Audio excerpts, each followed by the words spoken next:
paper lovers, it's Sarah. Hope everybody's having a good day. And today we're going to be making a card. I was blog hopping around and I saw over on Tangie's blog, which is cricketcrazy.com, she was asking people to make birthday cards for her mom. And her mom is turning 76 in a few days, and it kind of hit home to me because my mom actually passed away when I was 10 years old, and this past Friday was her birthday, and she would have been 76. So I thought, since I can't really make a birthday card for my mom, I would make one for Tangie's mom, and I think that's such a sweet idea that she's asking her blog followers to make a card for her mom, and I think her mom will just love it. It's such a neat idea. So when I think birthdays, I automatically think the Sweet Treats cartridge, and I've been kind of taking a break from my Sweet Treats series because I was kind of getting burnt out on it, and I don't want that to happen because it's my favorite cartridge of all time. So anyway, so we're going to go back to that today, and the card we are making, it's a 5.5 by 5.5 card. I love this size card. You can get a lot on it, and I'm just using a pre-made card like I usually do.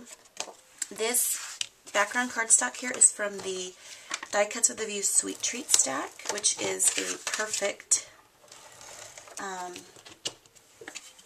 complement. I'm sorry, it's not Sweet Treat stack, it's just the Sweet stack, and that's a perfect complement to the Sweet Treats cartridge.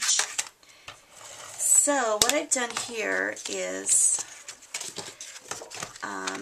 made a couple mats, and all the cardstock I'm using is also from Die Cuts with a View, their cardstock stacks.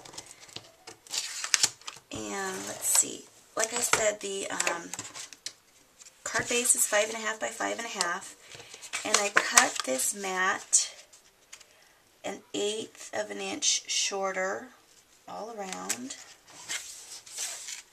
Let's see here,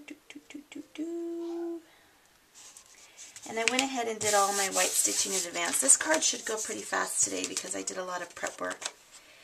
And then the Sweet Treats mat is 1/4 of an inch shorter all the way around, and then I stitched it with my white gel pen.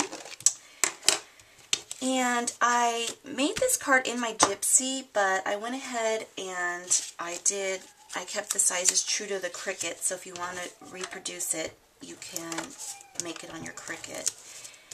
And I actually was inspired to do this card from Momo because the other day she made a card that had her sentiment and then 3 pumpkins. And so I'm doing, you know, three images from Sweet Treats and then my sentiment. So this square here is a 2 by 2 square. And then this little mat, I think I lied, sorry. The orange square is 2 by 2 and the green square is 2.25 by 2.25. And I ran the orange square through the Cuttlebug Divine Swirl cartridge embossing folder. And I'm going to sand this a little bit because this is white core cardstock.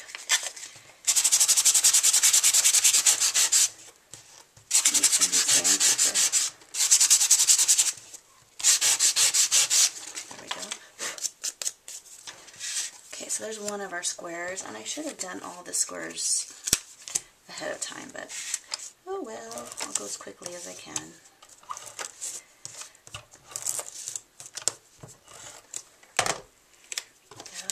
So this square is going to go here. And I also went ahead and stitched all around all of these squares. Another one, and another one.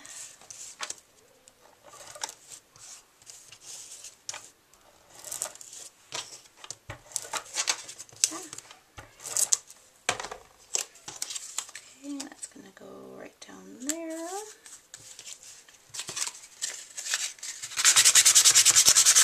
So in case you guys don't know, Momo is having her first ever live Ustream class tonight, and I am so excited about it. She's going to be going over some of the basics, like for people who are just starting out, like tools that you need, you know, certain supplies that are must-haves in the beginning. And I think I hear my kids coming up the stairs. And she's also going to be teaching us some different card folds.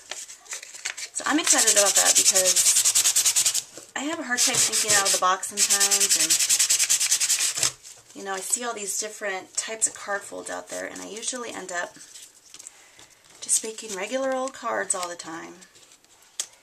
Okay, so let's adhere our squares down. I've got cardstock fuzz all over. Okay, now I might get my head in the way. I'm going to put the adhesive down, but I'm not going to actually stick these down yet because I want to make sure I have them pretty lined up. Okay. Hopefully they won't stick too bad. Ah! So, I'm fairly new to the whole ATG thing, and I just wanted to give those of you who might be having problems with it a little tip that I've learned. When you're running it along, when you get to the end, when you let go of your trigger, just keep pulling it towards you. Don't pull it up.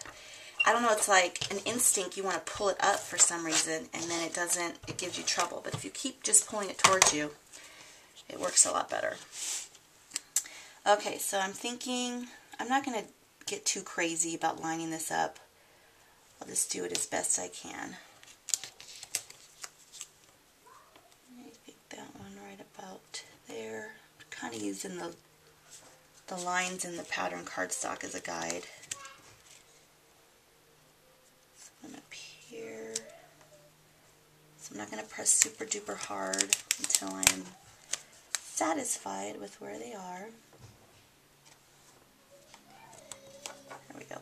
Anyway, so I hope you guys can join Momo tonight on Ustream. I think she's going to post a little bit more information about it on her blog later. But it starts at 7 o'clock West Coast time and 10 o'clock East Coast time. Okay, so the images that I used from Sweet Treats are my favorite cupcake, and I used this cake. I hope I'm in here. This cupcake, this cake, and then ice cream cone. And I love these colors. They're a little bit different. I really like these colors. And I'm going to pop these. I went ahead and already put these all together. Hold on, Stevie. I'm almost done. And these, I believe I cut at 1.5. I'll go ahead and put all the sizes on my blog when I post it. Let me just stick these down with some pop dots. And I added some white dots and some stitching to them with my white gel pen. I think I'm going to put the cake down here. And the little ice cream cone.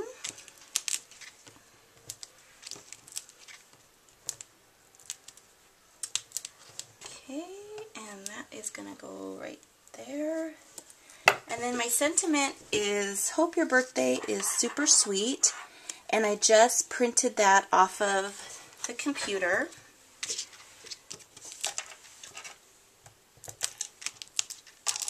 And almost done. So I kept this one pretty simple. I didn't add too many embellishments. You know, you could add stickles, bling, pearls, ribbon to it to make it a little bit more fancy, but I kept it pretty simple. And there we go. And that's it. So if you guys can, make a card for Tangi's mom. That would be really sweet. Thanks everybody watching. Hope to see you on YouTube tonight, or Ustream. Have a blessed day.